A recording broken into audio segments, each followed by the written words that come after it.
सुप्रभात बच्चों, प्रस्तुत है आज दिनांक 14/8/2020 का कार्यपत्रक। यह कार्यपत्रक कक्षा 9 के अंतर्गत आने वाले प्रमुख व्याकरण विषय पर आधारित है। तो आइए देखते हैं आज का कार्यपत्रक।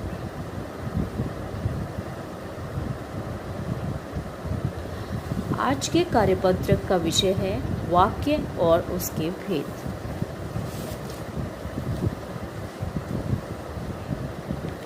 बच्चों, आपने पढ़ा और जाना कि हम अपनी बात को एक दूसरे तक पहुंचाने के लिए वाक्यों का सहारा लेते हैं।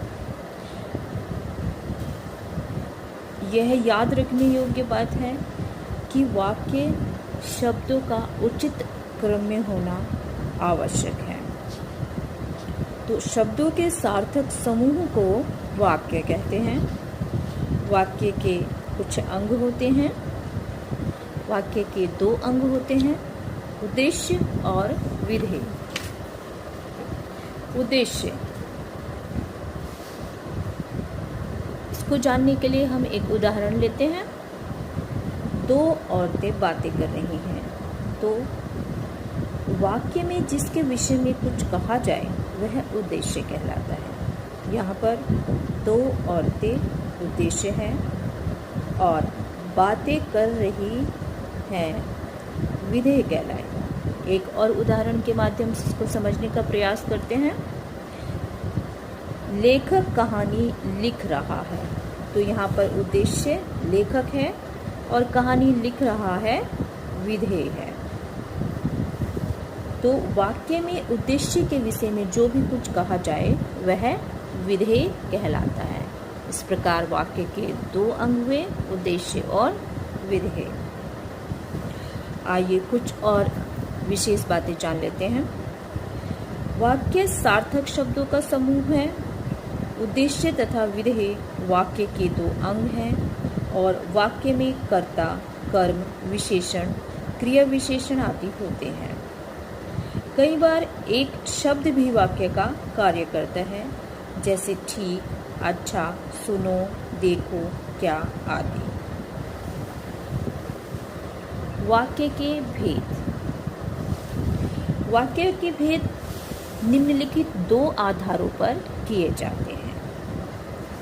एक रचना के आधार पर और दूसरा अर्थ के आधार पर। रचना के आधार पर वाक्य के 3 भेद किए जाते हैं: सरल वाक्य, संयुक्त वाक्य और मिश्र वाक्य। इनके बारे में विस्तार से आप कक्षा 10 में जानेंगे। कक्षा 9 में हम पढ़ेंगे अर्थ के आधार पर वाक्य भेद।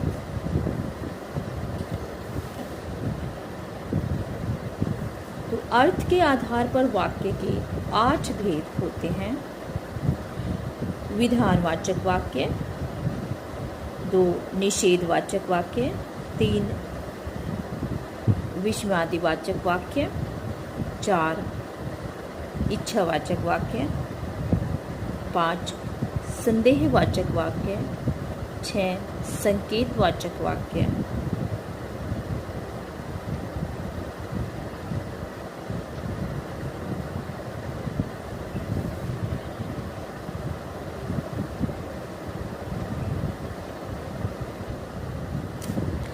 अर्थ के आधार पर वाक्य के 8 भेद होते हैं। विधानवाचक वाक्य, निषेधवाचक वाक्य, प्रश्नवाचक वाक्य, आज्ञावाचक वाक्य, विस्मयादिवाचक वाक्य, संदेहवाचक, इच्छावाचक और संकेतवाचक। आइए एक एक करके इनके बारे में जान लेते हैं। विधानवाचक वाक्य, जिस वाक्य में किसी बात या काम के न होने का बोध हो वह विधानवाचक वाक्य कहलाता है। जैसे बच्चे क्रिकेट खेल रहे हैं, आकाश में तारे टिमटिमा रहे हैं, वह मेरी सहेली है। तो यहाँ पे काम का होना बताया गया है, इसलिए यहाँ पर विधानवाचक वाक्य है।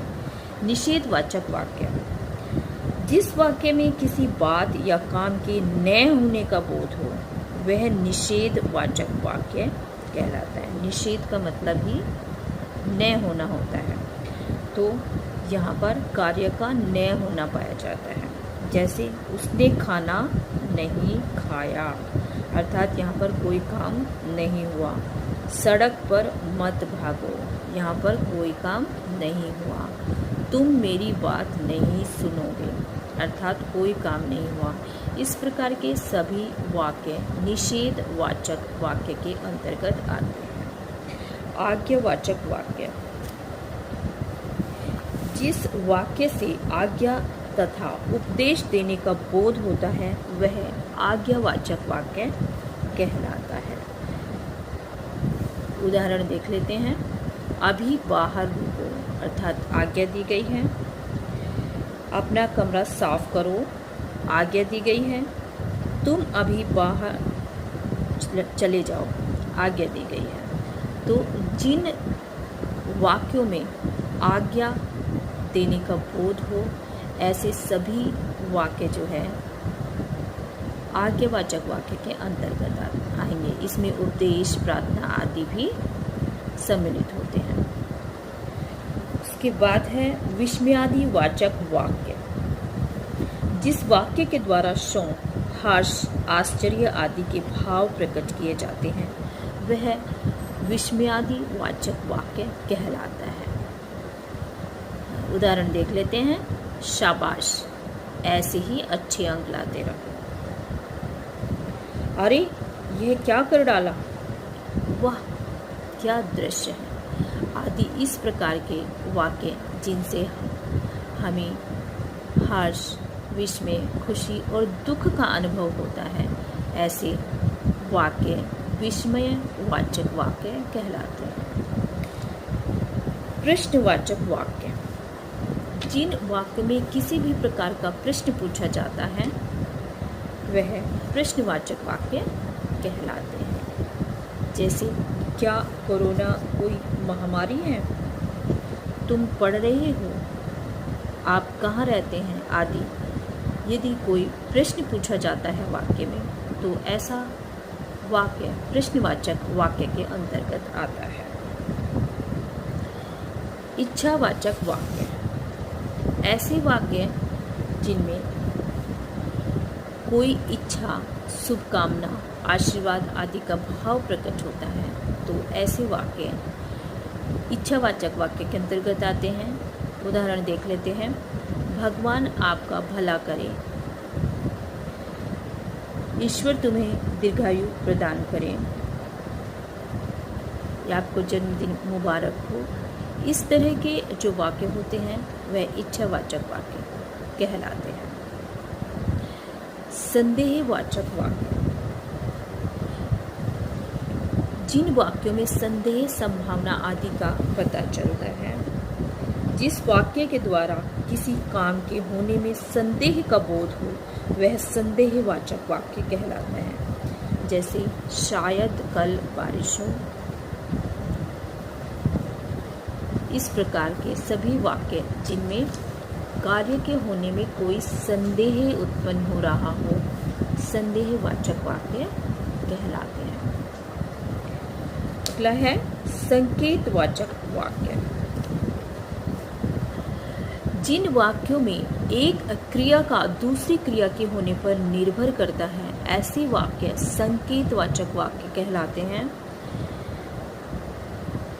जैसे यदि परिश्रम करते तो फेल ना होते, यदि तुम जाओगे तो मैं भी चलूँगा, अर्थात दूसरी क्रिया पहली क्रिया पर निर्भर कर रही है। मन लगाकर पढ़ोगे तो अच्छे अंक ला पाओगे।